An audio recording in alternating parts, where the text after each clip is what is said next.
อย่าให้ทำกินอย่ามีเงินน้อยอย่าคอยวาสนาทุกอาชีพนี่นะมันคือการได้เงินหมดนะครับอาชีพในกระจ้างเขาทำเพื่อเงินนะครับเนาะสวัสดีครับปอเมพี่น้องวันนี้ผมจะไปพี่ปน้องเก็บของเก่าหลังบ้านของผมกันก่อนเลยนะครับวันนี้ผมจะเอาไปขายเนาะพอดีว่าผมเก็บสะสมมาหลายเดือนแล้วได้มีโอกาสได้ไปขายนะครับวัดแก้วเป็นลังแบบนี้ผมก็ไม่ได้กินเองนะครับของญาติของผมมานะพอดีว่าญาติผมกินทุกอาทิตย์เลยไม่ได้กินน่าเป็นขวดแบบนี้มาเมื้อเลยนะครับนอกเกือบ2 ปีแล้วที่ผมจะเอาไปขายนะมีทั้งเป็นขวดลังเป็นขวดพลาสติกตัวก็มีกระป๋องตัวนะครับเนี่ยเก็บมาจากในมันก็ครับผมเก็บมาจากโรงงานเนาะผมกินนะวันละกระป๋อง2 กระป๋องผมเก็บมาแค่นั้นนะครับผมไม่ได้ไปคุยขยะนะครับขยะนั้นมันเป็นของโรงงานนะครับเนาะผมก็ไม่ได้ไปคุยของเขานะครับถามว่าแต่ก่อนผมเนี่ยแบบนี้อายก็กับอายนะครับว่าสาวเมมป้าผมไปขายครั้งแรกนะผมเห็นมันได้เงินนะครับเนาะนี่นะผมก็เลยเก็บสะสมเอานะครับเก็บสะสมนี่นะครับประมาณ 2-3 เดือนเหมือนกันนะครับเนาะเดือนนี้นะผมก็จะไปขายเตือนนึงนะครับไม่ที่ผมไปขายนะบอกเลยว่ายังอายเลยครับเพราะเห็นเงินแค่นั้นนะครับบ่มีการอายเลยที่นี่คนที่ผมไปขายนะบอกเลยว่าราคากล่องนี่นะมันถูกขนาดเลยนะครับว่ามันถูกไปทุกอย่างเลยนะครับเนาะไปขายนะมันก็เลยได้น้อยนึงนะครับกับพอได้ค่าเจียวห่อนอยู่จากเก็บขวดใส่ล้างเสร็จเรียบร้อยแล้วนั่นก็มาขนขึ้นรถกันก่อนเลยนะครับผลนี่นะบอกเลยว่ายางห่อนขนาดบอกเลยว่าแดดเม้งนี่ห่อนขนาดเลยนะครับผมเห็นภาพแบบนี้แล้วผมก็คิดถึงตอนสมัยเป็นละอ่อนเลยนะครับก่อนนี่นะบ้านผมก็จะมีร้านของเก่าเหมือนกันไปเก็บขยะครั้งแรกนี่นะได้10 บาทเนี่ยผมโคตรดีใจขนาดเลยนะครับจากนั้นอาณาจักรของขยะนี่นะก็เป็นของผมเลยนะครับเนาะทุกวันเลยนะครับเล็กผสมน้อยเรามาขายนะบอกเลยว่าตื่นเต้นขนาดเป็นละอ่อนนะครับเนาะหาเงินได้คนเดียวเนี่ยโคตรดีใจเลยนะครับสำหรับตัวผมถึงมันจะได้น้อยนะแต่ผมก็ภูมิใจนะครับพ่อแม่พี่น้องหลายคนอาจจะหันหน้าตาแบบนี้นะผมอยากการตั้งแต่เป็นละอ่อนเลยนะครับไม่ละอ่อนนี่นะผมก็รับจ้างฮักข้าวโพดปลูกข้าวโพดอยู่บ้านบุญนะครับเนาะได้วันละ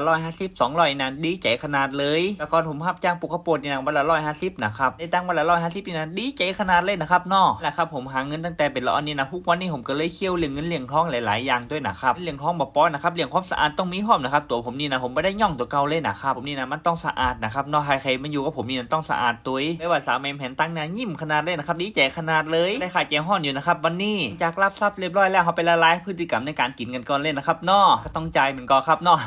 ผมจะจัดแจวฮ้อนแบบจุกๆได้สูตรใหม่มานะครับก็ไม่ได้กิน2 คนแค่สาวเมมนะครับนอกจากมีญาติหลายๆคนมากินตัวว่าญาติหลายๆคนนี่นะเขาก็เอาควอนเอาอย่างหลายๆอย่างให้ผมเหมือนกันนะครับก็ได้เขียงมาใหม่ตัวนะครับเนาะมาแหกจีนกันก่อนเจิมเขียงกันก่อนเลยนะครับเขียงใหม่แบบนี้มันต้องเจิมได้จีนนะครับใบใจไว้เจิมได้พักด้วย5นี่มาคงบ่5นะครับเนาะจีนวันนี้ผมก็จัดมากิโลกึ่งนะครับบอกเลยว่าแบบจุกๆนี่น่าจะเป็นจีนส่วนจีนนอกนะครับมีมันแสกมาตัวบอกเลยว่ายางหม้อครับไปหยาแจวฮ้อนนี่นากินมาหยาแจวฮ้อนนี่ผมจะหยาเป็นจีนนองไร้นองแบบนี้เนี่ยครับนองมันจะเกี่ยวง่ายตัวจีนนองแบบนี้จะเอาไปปิ้งไปย่างบอกเลยว่ากระล้ำเหมือนกันนะครับแกงนี่ยิงเด็ดนะครับนองมันพอดีจากได้จีนมันเรียบร้อยล้างความสะอาดเรียบร้อยแล้วก็มาเจิมเขียงแล้วมาซอยกันก่อนเลยนะครับซอยตินบางๆนะครับนอกถ้าซอยใหญ่เกินนี่นะมันจะเกี่ยวยากแล้วมันก็บะล้ำตัวนะครับวันนั้นผมก็ลงคลิปไปนะครับพอแม่พี่น้องก็ชมมาเขียงงามขนาดมันต้องเขียงแบบนี้นะครับนอกมันต้องมีแกนของไม้แบบนี้ตัวมีแกนแบบนี้บอกเลยว่าเขียงของเขาบ่ค่อยเป็นเชื้อรานะครับซอยจีนเสร็จเรียบร้อยแล้วหลังจากนั้นจะเอาเครื่องสมุนไพรมาคั่วกันก่อนสมุนไพรมีอย่างบรรจัยมันก็ครับข่าจะคล้ายหอมขาวหอมแดงใบมะกรูดแค่นั้นนะครับเนาะคั่วไปสักกำหนึ่งแล้วก็ใส่พริกแห้งลงไปเลยคั่วพริกแห้งได้ตีเรียบร้อยแล้วเครื่องสมุนไพรทุกสิ่งทุกอย่างนะเอาไปปั่นกันก่อนเลยนะครับอย่าปั่นนี่นะผมจะใส่น้ำลงไปอย่างน้อยนึงนะครับเนาะเครื่องสมุนไพรที่ผมเอาไปปั่นนี่นะผมจะมีน้ำซุปและน้ำจิ้มตัวนะครับสูตรนี้บอกเลยว่ายางเด็ดยางนัวยางหอมเครื่องสมุนไพรขนาดผมจะตักน้ำซุปลงไปอย่างน้อยนึงนะครับเอามาปรุงรสชาติกันก่อนว่ามีอย่างบรรจัยเกลือชูรสน้ำปลาเพิ่มความหอมด้วยข้าวคั่วอย่างน้อยนึงนะครับผมอาจจะแยกเป็น2 สูตรนะครับสูตรขมและสูตรส้มน้ำจิ้มและน้ำซุปสูตรนี้บอกเลยว่ายางหอมยางเหมาะเลยนะครับอย่าปอมเมนไปนอกก็ลองไปแยกพอเดอร์ไม่ว่าหอมเครื่องสมุนไพรได้การขนาดเลยนะครับผมก็อยากสูตรนี้แต่ผมไม่ได้เอามาปั่นนะครับเนาะแต่ก่อนผมก็เอาเครื่องสมุนไพรหลายๆอย่างไปต้มนะครับมาปั่นแบบนี้บอกเลยว่าหอมเหมาะขนาดพริกถึงขิงขนาดเลยนะครับหลังจากนี้น้ำจิ้มเสร็จเรียบร้อยแล้วมาปรุงน้ำซุปกันก่อนเลยนะครับเครื่องสมุนไพรที่เขาปั่นตะกี้เทลงไปเลยให้ข้นให้มันเข้ากันอย่างน้อยนึงให้กับมันปรุงรสชาติกันก่อนเลยนะครับว่ามีอย่างบรรจัยอย่างแรกผมจะใส่น้ำปลาห่าลงไปทัพพีนึงนะครับด้วยเกลือประมาณ2 ช้อนตามด้วยชูรสนะครับค่ะบัดได้คือข้าวคั่วหลังจากนั้นผมจะยอดน้ำปลาลงไปอย่างน้อยนึงจากนั้นก็มาคนให้เข้ากันก่อนเลยนะครับไม่ว่าน้ำสูตรนี่หอมขนาดหอมเหมาะขนาดเลยนะครับพอแม่พี่น้องลองไปย่างพอเดอร์ห่อนสูตรนี่นะบอกเลยว่าตอนสิ้นปีนะเข้ากับบรรยากาศในนอนนะครับนอนห่อนนี่นะบอกเลยว่ายางเหมาะยางล้ำเลยนะครับเจ้าห่อนวันนี้นะถูกใจสาวแมมขนาดเลยนะครับหลายคนหอมหน้าหอมตากันหลายๆคนเลยนะครับเป็นจะได้ครับผลประกอบการจากขายของเก่าไม่นะได้กินกันหลายๆคนแบบนี้เลยไม่ว่าเมนูวันนี้นะผมไม่ได้เสียเงินสักบาทเลยนะครับค่าของเก่าแค่นั้นนะครับไปซื้อเขาว่านะครับนอกเงินอยู่ในอากาศนี่นะหาบางอย่างแต่นะครับรับตัวผมเงินมาได้อยู่ในอากาศครับอยู่ในกล่องขยะแบบนี้นะครับนี่นะบอกเลยครับมันมาหามาได้ยากหรอกครับที่เขาจะหาหรือเปล่านี่นะมันจะหาง่ายได้2 แบบนะครับหาโดยน้ำพักน้ำแรงของเขากับขอยืมคนอื่นนะครับนอกง่ายดี